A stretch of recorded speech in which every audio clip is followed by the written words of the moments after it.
Le Kremlin n'a toujours pas réagi, mais l'administration de l'aviation russe le confirme. Le chef et fondateur de Wagner est mort dans le crash d'un avion privé hier en Russie avec 9 autres personnes.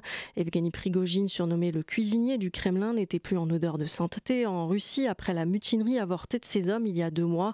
Celui qui a participé à la guerre en Ukraine était à la tête de mercenaires très présents en Afrique.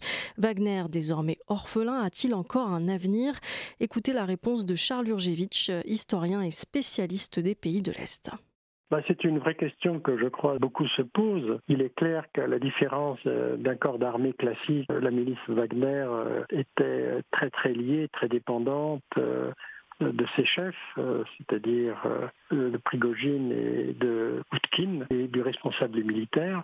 C'était un système certainement très pyramidal, comme toute milice ou toute armée, mais peut-être beaucoup plus qu'une armée traditionnelle dans laquelle un certain nombre de structures fonctionnent de manière traditionnelle et où un officier peut être remplacé. Non, c'est une vraie question. Moi. C'est une question que je me suis posée aussitôt qu'on a appris la mort de Prigojine et surtout de son adjoint. Quelle sera l'efficacité de ce corps d'armée, si j'ose dire, de cette milice, en particulier en Afrique?